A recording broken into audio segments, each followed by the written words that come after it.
Okay, so far we have seen what are non-chordates. So now we'll see what are the chordates. So tell me, what are the chordates? So what is this notochord? It's a rod-like structure. And which side is this present? Dorsal side or ventral side? It is present on the dorsal side.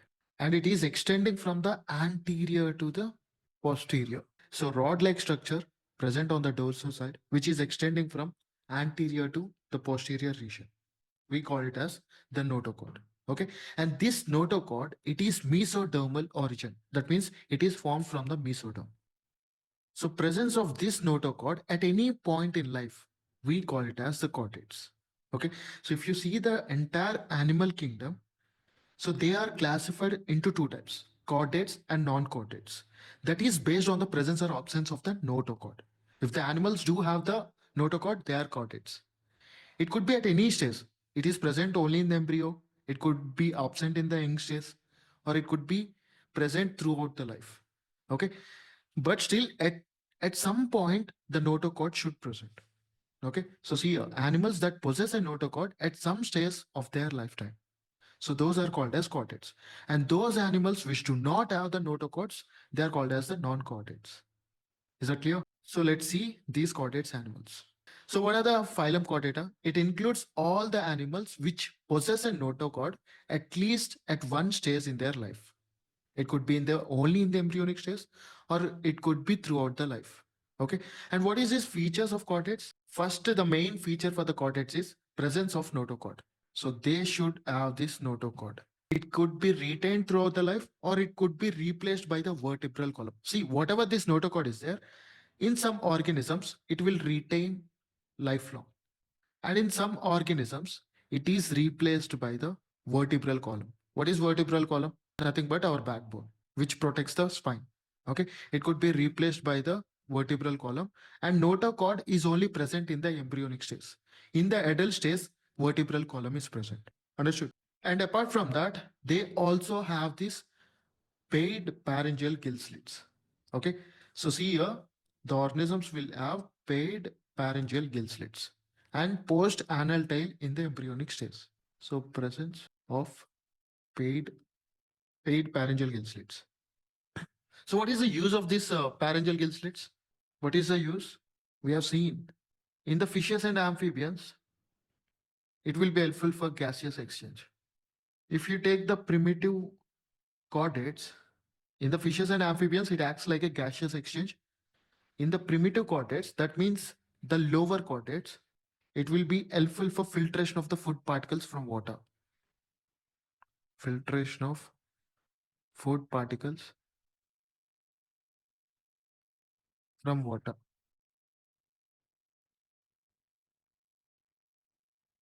And if you see the terrestrial chordates, like us, we humans, we are all terrestrial chordates. So in terrestrial chordates, it is only present in the embryonic stage. And in the adult stage, it is replaced. Okay. So it is only present during the embryonic stage. And you can see here, there is a presence of post-anal tail. You can see here, there's an anal tail is present. But in when it is like when the embryo born, this will be disappeared. Okay.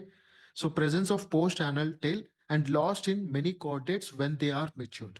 So remember this. You can say the post-anal tail present in the embryonic stage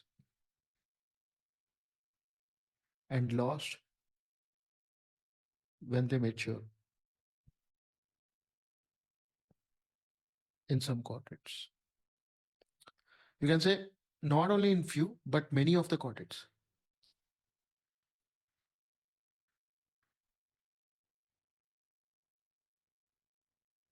Next one.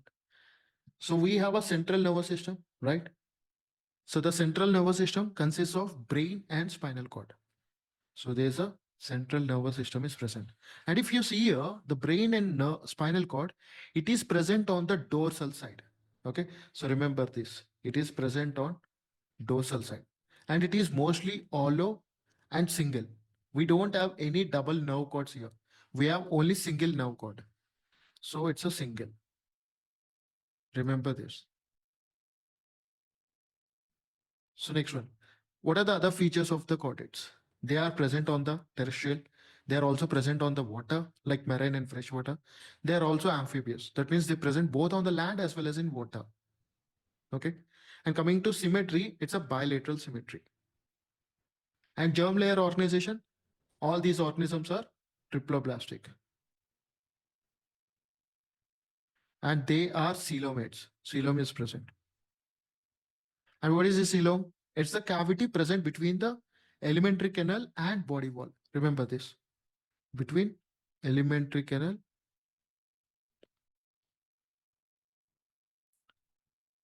and body wall. Apart from that, and what is this this cavity is lined of? If you see here, this cavity, this is lined with which layer? Sir, which cavity? What is the cavity? They have the coelom. The coelom should be lined Oh, with, mesoderm. yeah. So just remember, lined by mesoderm. The cavity is lined by mesoderm. Remember this. So understood. So germ layer organization is triploblastic, coelomates, and they have a cavity that is present between the elementary canal and body wall, and this cavity is lined by the mesoderm in all sides.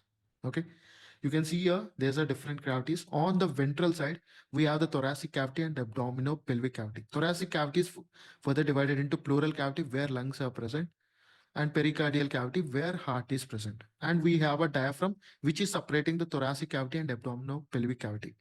We have abdominal cavity and pelvic cavity. This is all on ventral side. And if you see the dorsal side, we have a cranial cavity where the brain is present, and we have a spinal cavity where spinal cord is running from anterior to posterior. And we have a organ system level of organization.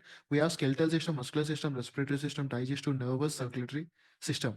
So how many total systems are there? If you classify deep, there are 13, otherwise it's 11. Okay. So remember, there are other systems are there. Immune system is present, endocrine system is present. So like that, you will be having total 11 to 13. Integumentary system is present, which is skin. Okay. So like that, you can have a total 11. And art is on the ventral side. And position of the art in cortex, you can see here. This is the ventral side and this is the dorsal side. And circulatory system, it's a closed circulatory system. All the blood is running through the blood vessels. Okay. And there's no blood is leaking out into the sinuses. And what is the comparison between the chordates and non-chordates? Notochord is present, notochord is absent in the non-chordates. Central nervous system is dorsal, hollow, and single. Whereas in non-chordates, remember, the central nervous system is in ventral side, and the blood is running in the back side. Heart is on the back side, that's our dorsal side, and nervous system is on the ventral side. Whereas for us, it is opposite. Central nervous system is dorsal, hollow, and single. Pharyngeal perforated by the gill slits is present. Gill slits are absent in the non-chordates. Art is ventral. For them, art is dorsal. If it is present. Okay. Post-anal tail is present. Post-anal tail is absent. These are the basic difference between the chordates and non-chordates. Is that clear? But stress these 2 points when you read. Central nervous system is on dorsal side in the chordates, whereas it's on the ventral side in non-chordates. Heart is on the ventral side in chordates. Heart is on the dorsal side in the non-chordates. So we'll see in more detail about the chordates. So chordates, based on the stages of life, whether the notochord is present, they are categorized into three types. One is urochordata or tunicata, cephalochordata, and vertebrata. So urochordata and tunochordata, cephalochordata, they are called as protochordates. We'll see what is this. Okay. And just know few examples of urochordates and tunicates and cephalochordates. Okay. So these are the few examples. But we'll study all these in detail. Is that clear? Yes. Okay.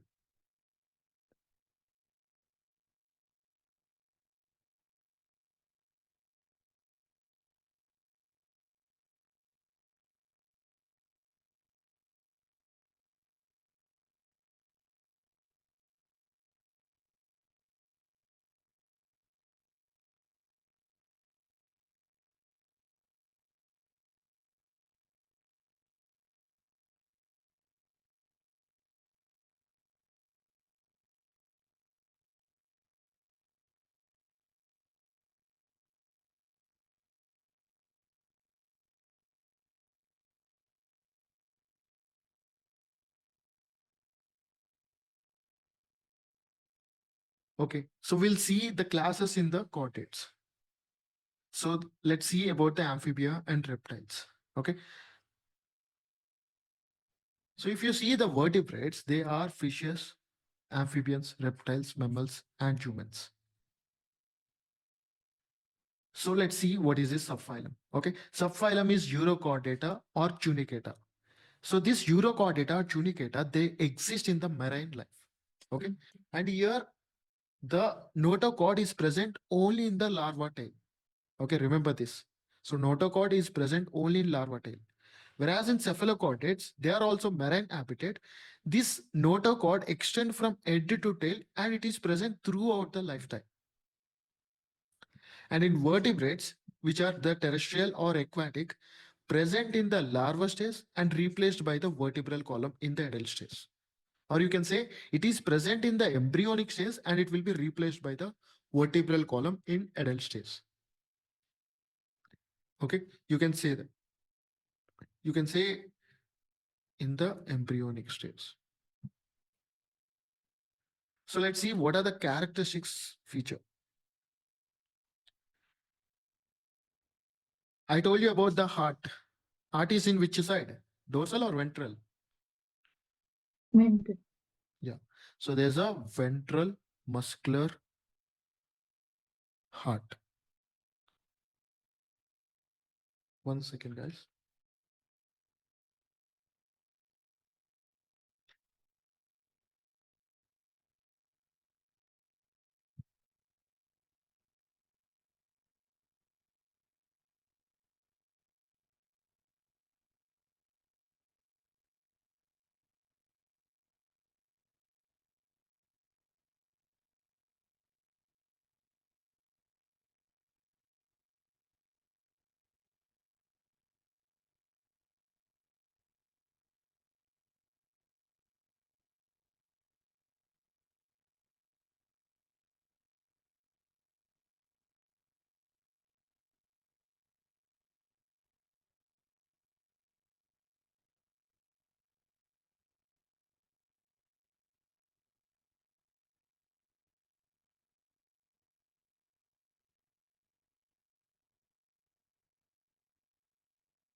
So there's a ventral muscular heart. Okay. And there is a presence of kidneys for excretion and osmoregulation. So they do also have the kidneys. So kidneys present that will do the excretion and osmoregulation.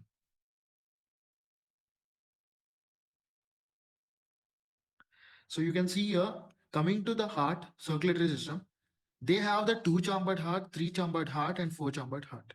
Okay. So what is two-chambered heart? It is having only one auricle and one ventricle. Okay. So there is a one atrium, one auricle, and one ventricle.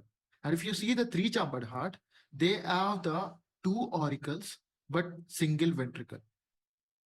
So there's a right auricle and left auricle, but there is a single ventricle. That means whatever the deoxygenated blood is coming, so the deoxy blood is coming into the right atrium and oxygenated blood is coming in the left atrium will mix up in the ventricles. Okay. So the deoxygenated blood and oxygenated blood will mix up here. Whereas in four-chambered heart, you will be having the right atrium, right ventricle, and left ventricle. So right heart and left heart. Left heart, we call it as the oxygenated blood, and the right heart, it is the deoxygenated blood. Remember this. Okay.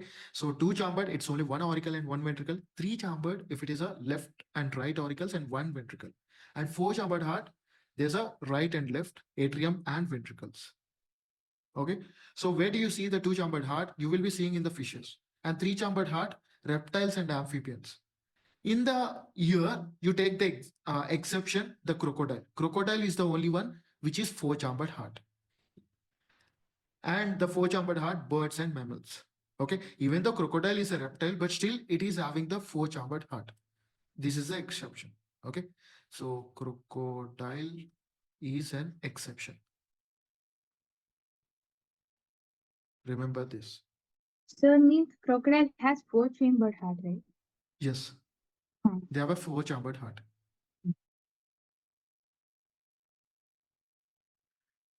and they have a paid appendages. Okay, so we have a forelimbs and hind limbs, right? So they have a paid appendages, and these paid appendages will do the several functions. It acts like a fins, it acts like a limbs, it also acts like a fins. So based on that, we will be classifying the organisms. So let's see the subphylum of this vertebrata. So vertebrata are further divided into two types, agnatha and gnathostomata. So this agnatha, where the animals do not have the jaw. In gnathostomata, they have the jaw. This agnatha is further divided into the class cyclostomata. Remember this. Okay. So the jawless fishes are comes under agnatha. And all those organisms which do have the jaws, they are called as gnathostomata. Remember that. So let's see what is this class cyclostomata. Okay, so cyclostomata means what? They are the jawless organisms. So you can see here, cyclostomata, these are nothing but the jawless fishes. So these are jawless fishes. Okay, you can see the example, the lampreys and the mixin, which is also called as the hagfish. Remember the common name you should remember. And if it is given in the NCERT, pakka you should remember the common names. See, I may give the extra examples. It's okay if you remember or not. But if the example is mentioned in the NCERT, you should remember its scientific name as well. If I give, if not, just leave it. And characteristics of these cyclostomata. So these are all marine organisms. Remember, they live in the marine habitat. And they do not have any scales like a normal fish. Okay, normal fish will have the scales, but these do not have the scales. So you can say do not have scales, or you can say the devoid of scales. So they lack the scales. And whatever the fins are there, it is absent. So paid fins absent. You know what is fins, right? What are fins? They are the flaps which will be helpful for swimming. You can see here. Yeah. Okay, the flap-like structure which will be helpful for swimming. So fins were absent. You can see here, there's no fin at all. There's no fin. See, this is the fish. This is the one which we are discussing about. Actually, it's a parasite. So that is feeding on the normal fish. So this is the normal fish, and this is the cyclostome, the structure, whatever that feeding on this big fish. Okay. So there's a paired fins which are absent, and there is a 6 to 15 gill slits were present. Remember this. And these are all ectoparasitic in nature. Okay, that means they will feed on some other fishes and also injure those fishes. So ectoparasite on other fishes. Remember this. Okay, and they have a mouth which is circular, sucking in nature, sucking circular mouth. You can see this, the mouth which is almost circular, and it's only for the sucking of the other organisms. And if you see, they do not have any jaw. For suppose here, the jaw-like structure is present, but here they do not have any jaw. Okay, you can see here, they are sucking the nutrition from the other fish. Okay, so these are having sucking circular mouth without jaws.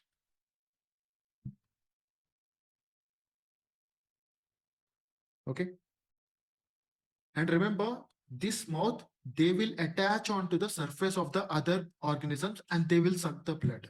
Okay, so attach on surface of other organism and they will suck the blood. Remember this. Okay, so you can take the example here, petromyzon, which is a lamprey, and there's a cyclostomes here.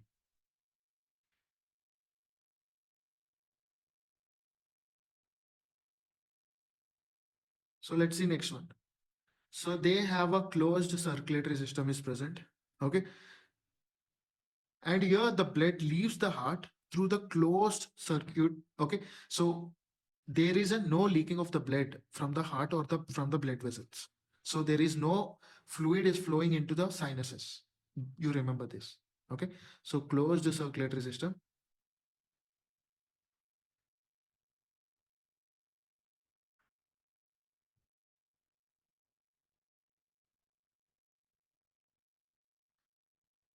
And they have a cartilaginous cranium. Okay, so what is the difference between cartilaginous and bony? Cartilaginous is somewhat flexible, whereas the bony is very hard and rigid. Okay, so these are having the cartilaginous cranium. Even for us, when we are like 1 year old, our cranial system is completely cartilaginous. And when we are becoming the adult, like when we are growing up, all this cartilaginous bone is cartilaginous is replaced with the bone. Remember this. So there's a presence of cartilaginous cranium and vertebral column. Okay, so cartilaginous is somewhat rubbery and flexible, whereas bone is very hard and rigid. And coming to the reproduction in these class cyclostomata, they have the larva stage. So larva is present, and that larva will undergo metamorphosis to form the parasitic juvenile. So you can see here. Okay, so there is a larva stage is present. So that larva will undergo metamorphosis. I told you what is meaning of metamorphosis. Okay, and that will result in formation of the parasitic juvenile. That means still it is not an adult form. It is a young form of the fish, like your age. Okay, you are called as the juveniles. So the age between the less than 18, we call them as juveniles. Okay, and these migrate downstream to the ocean. That means they will down to the marine water. Okay, and they become the adults. Once they become the adults, now they will migrate to the fresh water. So remember, so when they undergo metamorphosis, when they become the parasitic juvenile, so they will be in the marine water. Once they become the adult form, now they will move to the fresh water for spawning. Okay, so remember, spawning adult will go to the fresh water. So what is meaning of spawning? Nothing but reproduction. Okay, for laying eggs and all, that's a spawning. So there is a So, various stages in this. Yes, yes, yes. sir, what is metamorphosis? See, there is a embryo and there is a adult, sorry, larva form, and there is a adult form. So if you see the larva form and the adult form, they are completely different structurally, functionally. For suppose larva, let's say So, example, well-known indirect example, development. frog. You know the larva of the frog is tadpole, which is like a Tadpole. fish. And if you see the adult form, it's the frog, which is terrestrial. So if you see the tadpole and the frog, they show a lot of variation. Okay, so the changing of the form, we call it as metamorphosis when they Okay, become the the adult. indirect development is called Yeah, metamorphosis. I mean, this change we call it as metamorphosis. Yeah. Okay. Okay, and this kind of development we call it as indirect development. Okay.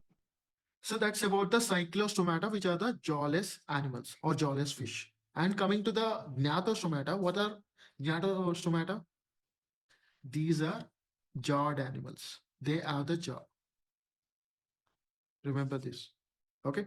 So they are classified into further into physes and tetrapods. Physes means chondrichthyes, osteichthyes, the class. And if you see the super class of the tetrapods, they are the class like amphibia, reptilia, apes, and mammals. Okay, so there will be first amphibians, and they are replaced with the reptiles, and they are replaced with the apes, and finally now the mammalias. In these mammalias, we are the humans at the top. Okay, so in a course of evolution, at some point, one kind of organisms are superior. Like there is an era where the earth is mostly occupied with the amphibians, and there is an era where the earth is completely occupied with the reptiles and then apes. Now, at this point, earth is completely occupied with the mammalians, especially humans. Okay, so we'll see what are those all. So let's see first the chondrichthyes, which belongs to the superclass physes. Okay, so vertebrates bearing the fins. So example, you can see the precious sawfish and dogfish, and you see the osteichthyes, labia rohu, clarius magur, beta aquarium fish, and terrarium, which is also aquarium fish. Okay. So what is the difference between this chondrichthyes and ostrichthyes? If you see the chondrichthyes, these are marine organisms, whereas ostrichthyes, they are fresh and marine, both. You can take the examples of the chondrichthyes, the great white shark, the stingray. Whereas here in the ostrichthyes, sea horse, which is also called hippocampus, and the flying fish, which is called as exocetus. And coming to their body shape, both are streamlined body. That means they will offer very less resistance to the water flow. Okay, so they are like a for suppose if it is a air, we call it as aerodynamic structure. What we'll call for this, I don't know, but they will offer a very less amount of resistance to the water flow. Okay, understood? So see here, they are very streamlined. So water will show very less resistance.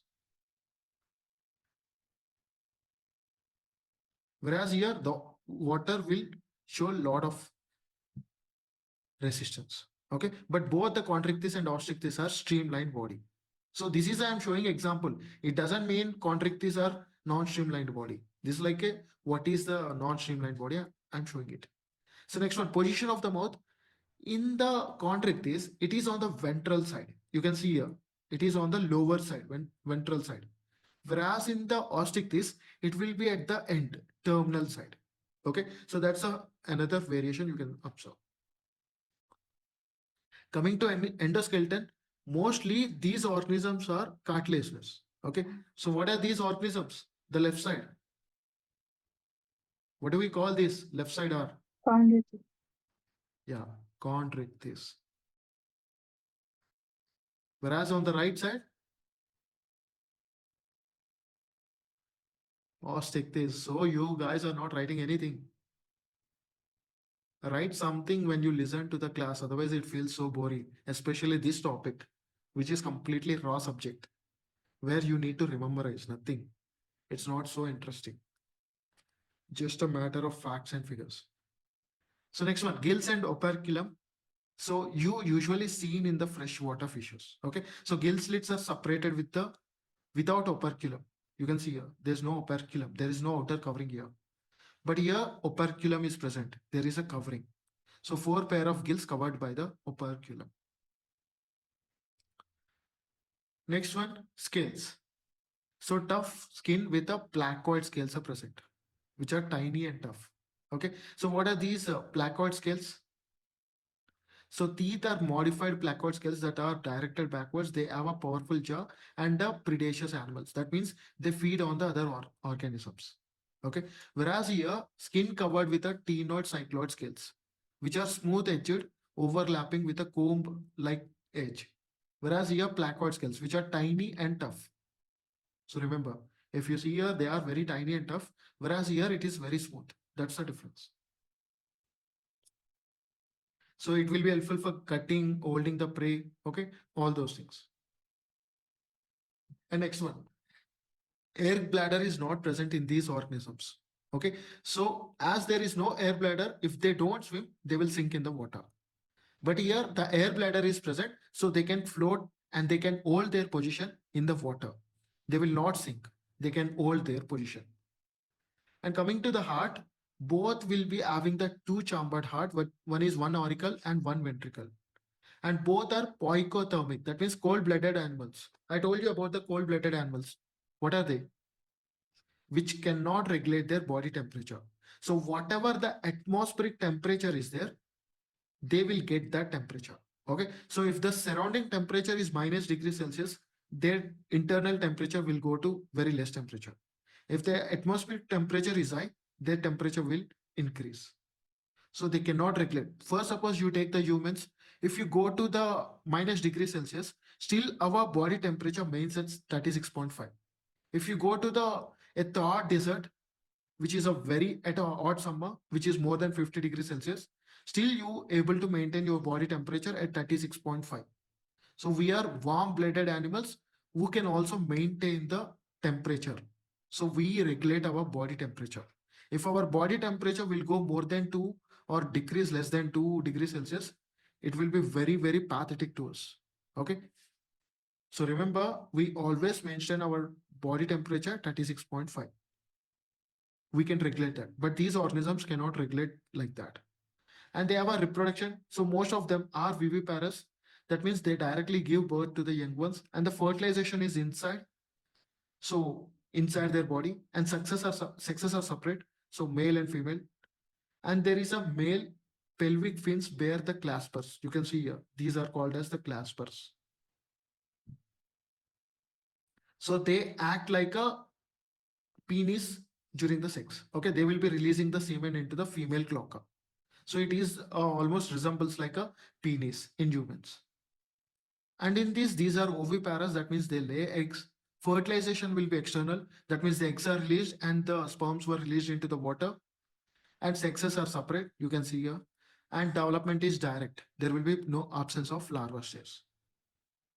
Okay, and they will release a cluster of fish eggs. Next one. So there is some special features. Okay, first suppose these organisms, you can see here, they have the poison sting. Okay, so this poison sting can paralyze the prey. See, most of the poison stings are paralyzed. They contain the neurotoxins. So which can paralyze, which can stop the function of the nervous system. So paralyze the prey. And you can see this organism torpedo, it can produce its own electricity. So presence of electric organs, they produce the electric shocks. So they can give the electric shock. And next one, sea horse. So actually we know that mostly the female is the one who undergoes the pregnancy and who takes care of the embryo development. But in sea horses, the opposite will happen. Okay, so sea horses swap the tradition role of male and female parents. Okay, for suppose what happened, the female will deposit the eggs in the male pouch. Actually, these guys, like kangaroo, they also have their pouches. Okay, so the female will come and deposit the eggs in that, so that now the embryo development will be taken care by the male. So the males get pregnant here. So unlike the other organisms, these will swap their parents. Okay, so male will be acting like a father, sorry, male will be acting like a kind of mother, and female will be acting like a kind of father. Next one is the superclass tetrapods. That means they are having the 4 legs. Okay, so tetrapoda. That means four. Tetra means four. Pods means foot. So 4 foot. These are having a pair of appendages. So you can see here there is a fore and there is a hind limbs. Okay, so see here there is a paired appendages are present which will be acting for the locomotion. Remember this. So which will be helpful for locomotion.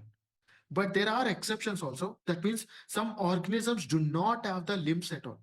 Okay, so there's a forelimb and the hind limb. So this is a limb and this is a limb. But some organisms, they do not have the limb. So there are limb exceptions. So there are limbless organisms. You can say the limbless amphibians, and there is a limbless reptiles. Can you tell some example for limbless reptile which you commonly know? Snakes, because they have scales of them. Yes, snakes do not have any limbs.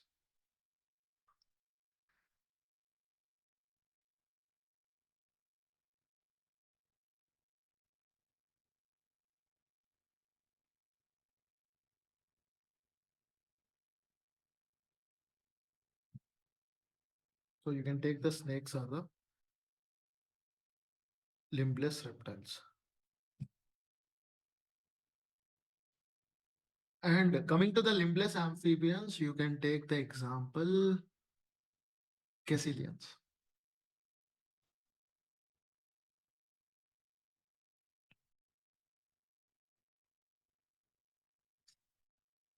Okay. So you can see here tetrapods, they are further classified into the amphibia, reptilia, aves, and mammals. Remember this. Okay. And remember, fossil evidence suggests that ancestors of snakes had limbs, but present day snakes do not have the limbs. So, Crassigyrinus, which is an early tetrapod. Okay, in this organism, the heart is 3 or 4 chambered heart.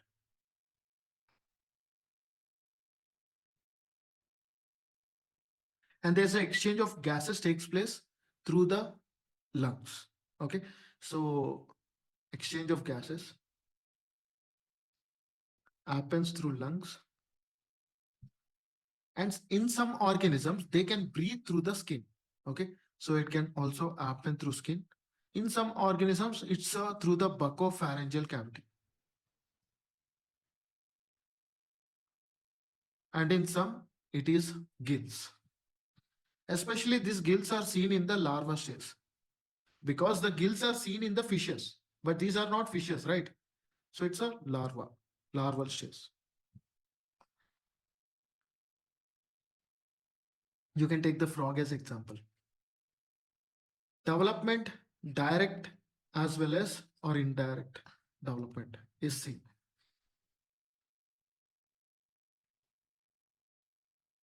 And remember, there is a Erdarian gland is present, which will be helpful for lubrication of the eyes.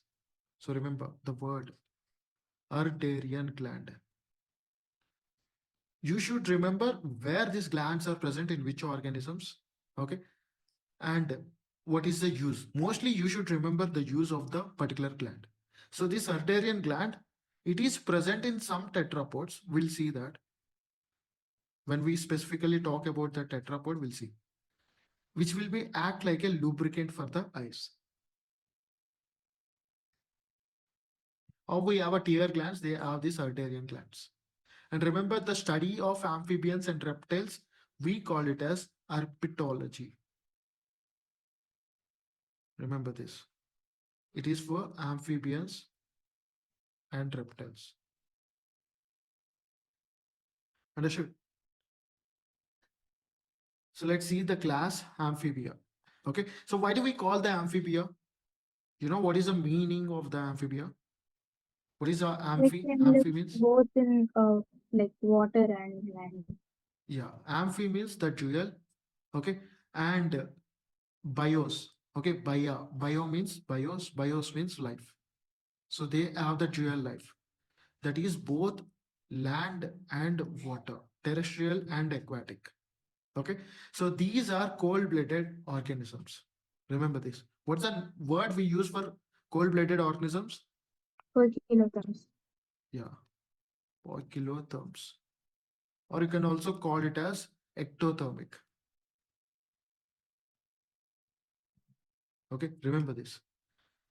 And so poikilothermic means they cannot regulate the temperature, they can regulate the temperature. They cannot regulate the temperature. Yeah, they don't regulate the temperature. Remember this. So you see here, the habitat we'll be seeing both in aquatic as well as terrestrial. For suppose in the aquatic, it's a larva stages, larva of salamander, larva of the frog. And in the terrestrial, you can see the adult forms of the salamander and frog. So here for frog, we call it as the tadpoles. And remember, the amphibians are the most threatened organisms, or you can say most threatened class of animals. Why? They are in risk of endanger. Yeah. See, they mostly live where? In the soil and in that places, right? And if you do any constructions, or if you do any like natural threatens, like what do we say? Earthquakes and all. Okay. So these are organisms which can easily destroyed. Their ecosystems can easily be destroyed. Okay. Because they mostly live and they mostly lay the eggs in the soils. Yes or no? So they are porous eggs, and they have the semi-permeable skin. Our skin will not let anything to go inside, but their skin can allow. So they are semi-permeable skin. So because of that reason, they can easily be affected with the change in the atmosphere. Okay, so and their habitats, their ecosystem can easily be destructed. And remember, these organisms feed on the smaller invertebrates.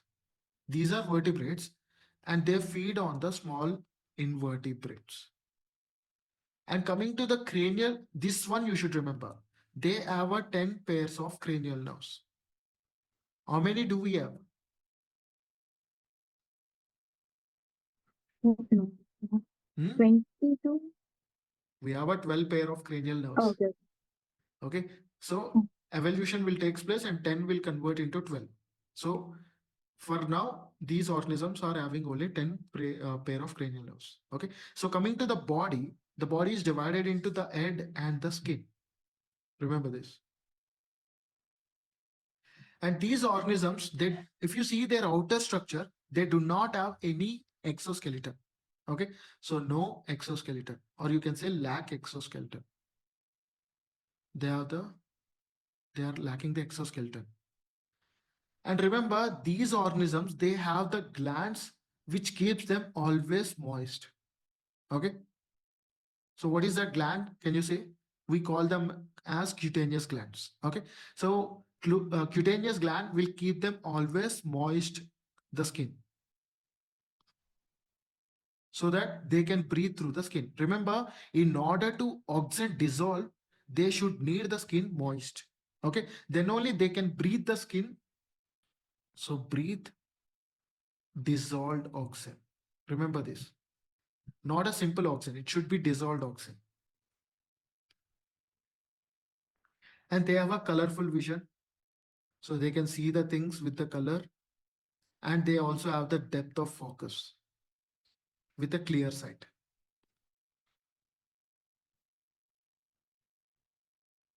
And next one, these also have the eyes, as well as you can see here, there's a eyelid is also present. Apart from the eyelid, they also have this semi-transparent membrane. Okay, so that we call it as nictitating membrane.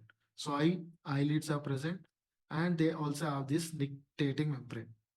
So what's the use of this nictitating membrane? It protects them when they're under the water. Yeah, so this will protect and moisten the eye. Okay, so when they are in the water, it will protect that. And they do have the tympanum. Tympanum will be acting like a for hearing purpose. Yes. Okay, so it will be helpful for ear as well as the balance. And remember, the external ear, the pinna, and the middle ear are absent. So external, we call it as the pinna, and middle ear, both are absent. Okay, and some amphibians, they do have the tail. You can take the example salamander. Okay, so tail is present in some organisms, tail in salamander. And in frog, the tail is absent. Remember this. Only in the salamander it is present. You can see here salamander. Okay, so they have the tail and they have the four limbs, 4 digits. And if you see the hind limb, they have the 5 digits. The forelimb is 4 digits, but the hind limb is 5 digits. Okay, and they have the moistened skin so that they can breathe, and they are lighter color under parts, and they are dark brown over the top. So defense mechanism, some amphibians, they have a poisonous glands, and some will do the camouflage. That means they will blend with the background. You can see here, it's a camouflage. That means it can able to blend with the background, so they will not be identified by the predator. And some are very toxin. Even some indigenous tribals like South America, they use these blowpipes. The blowpipes, whatever the tip is there, they will rub with the frog skin. Okay, so that now the tip is completely poisoned. So whenever they attack the organism with the help of this poisonous, it will cause the paralysis of that animal. So they can easily capture those animals. So see here, whatever the tip they use, the dart, this is called the dart. Okay, so the darts are used pipe, and their tips are rolled over the skin of these poisonous frog. Okay, so that could paralyze the other animals. So that this dart will be very effective for the hunting. Remember this. Just know that it's not needed. But next one, circulatory system. These guys are having the closed circulatory system. Okay, and they have a three-chambered heart where the deoxygenated blood and the oxygenated blood will mix up in the ventricles. Okay, so still you can say this is the inefficient heart. Compared to two-chambered, three-chambered is somewhat better, but still it is inefficient.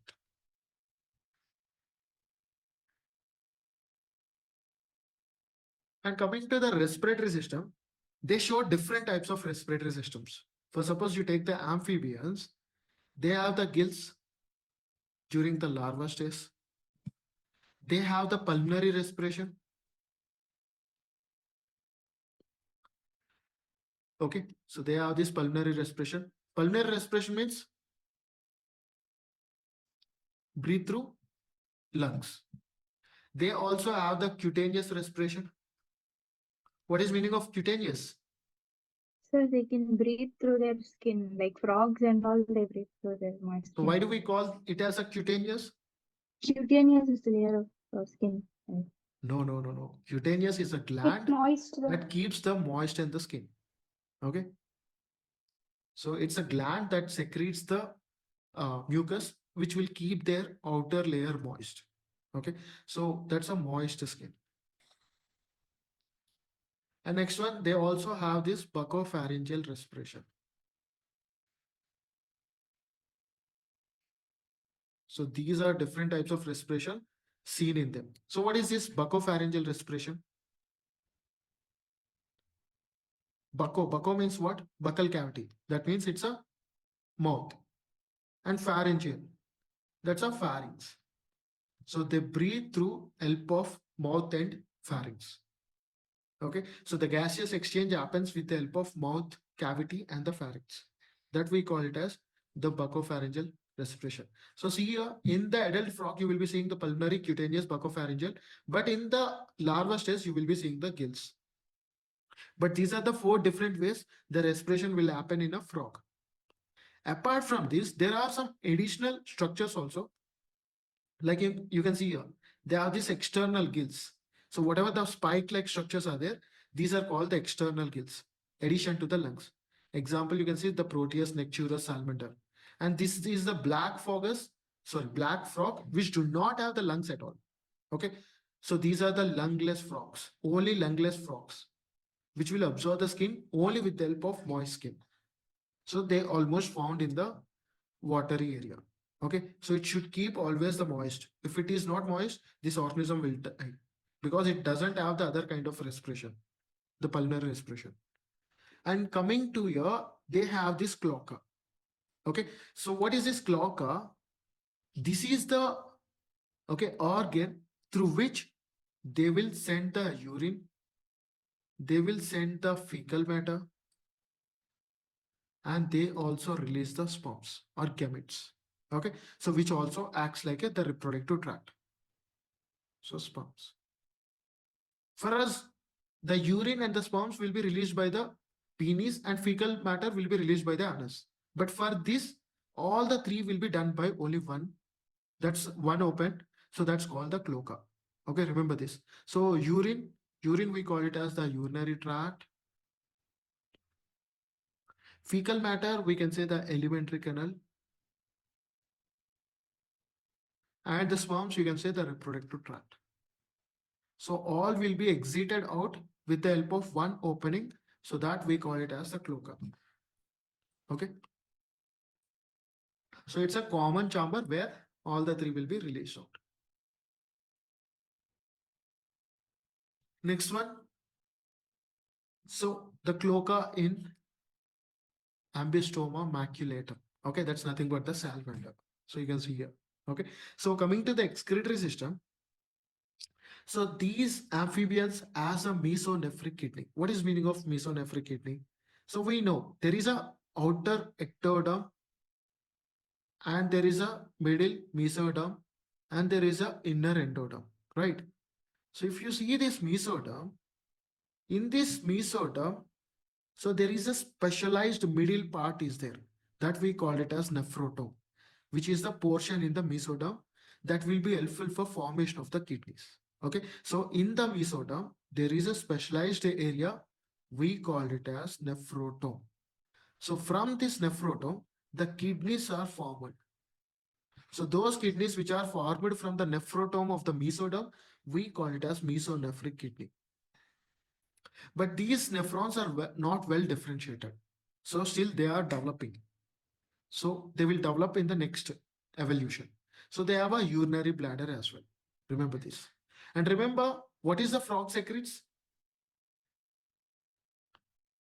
What is the waste secreted by the frog?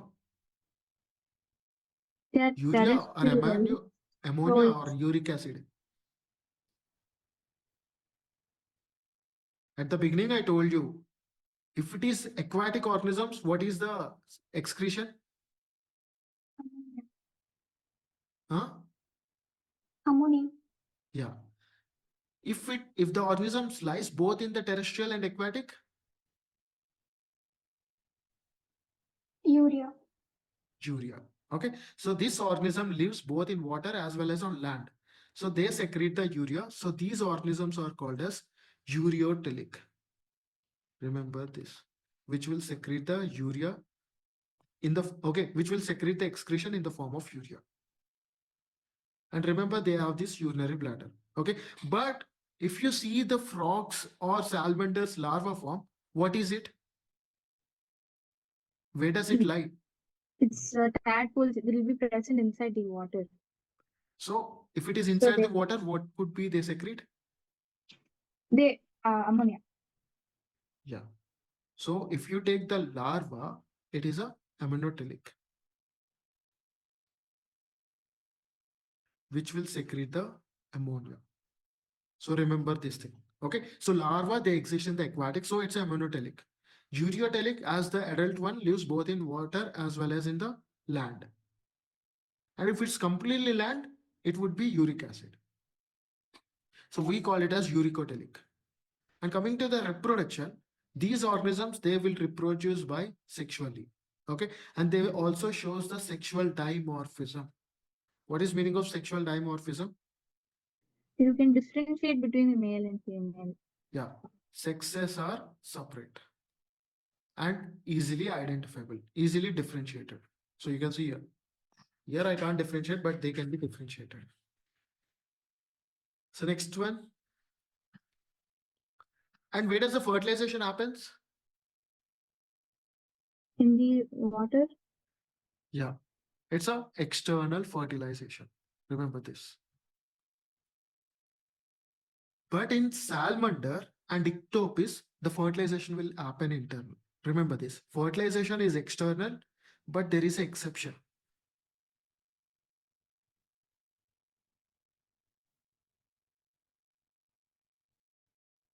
So there is a exception, that is salamander.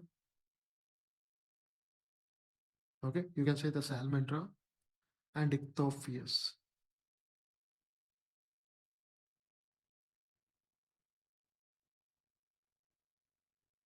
So these where the fertilization is internal. Remember this. This is very important. Okay. And what are these organisms? Oviparous or viviparous? viviparous. Oviparous. What is meaning Or of they lay. viviparous? Oh, okay, okay. Yeah, they Huh? lay eggs. Oviparous Yeah. means they lay eggs. Yeah. Viviparous don't. They don't. But salamandra is a viviparous. Remember this. There's an exception. Okay. So oviparous except salamandra, which is viviparous. Remember this. So salamander, there is a so much of exception. It is indirect, sorry, it's internal fertilization as well as it is viviparous organism. Okay. And so it's an indirect development. Okay. And remember, these are having a very big, okay. So this crops, okay, so that they can produce the amplified sound. That means normal sound is this much. But because of this crop, they can produce the sound so much many times. Okay. So because they call their mates for the reproduction. So that's why it is called as the mating courts for the breeding. And also they will want the other male frogs to get away from the territory. So whatever that annoying sound, it's for calling their mates. Super. So next one. So we know the sperms. Okay. So theirs will be fertilize the eggs in the water. Okay. So see here. So there will be larva stage, which is a tadpole, and then it will create the beautiful adult frog. So classification of the amphibians. Some are limbless amphibians. Okay. So these are known as caecilians. That means cases. That means they are blind. Actually, these are blind organisms. Actually, they are not completely blind, but they have the very poor vision. Okay. And they do not have any limbs. Example, Euryoptilus ichthyopus.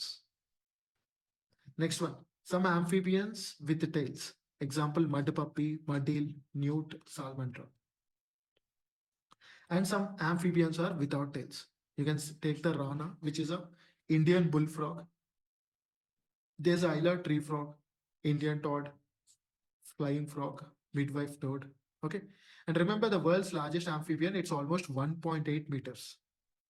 That means it's almost like 6 feet height, 6 feet long, and 50 kgs. So it's not anymore amphibian, it's almost like a crocodile. Next one, the difference between the frogs and toads. See, frogs live in water, whereas the toads live on land. So whatever that we see, those are toads, not the frogs. These guys jump long distance, whereas these guys, they will jump very short. Okay, they will take a short hops. And the difference between the salamander and the garden lizard. So it's an amphibian, so it has a moist skin, whereas the gizzard, it's a reptile, so it's having the dry scaly skins. Okay.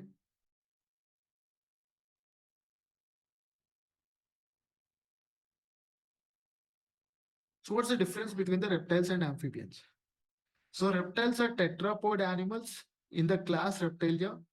Turtles, crocodiles, snakes. Okay, so lizards, totara, all those will come. Whereas in the amphibians, ectothermic tetrapods. Okay, so wide varieties of habitat living within terrestrial lands as well as in the freshwater aquatic ecosystem as well.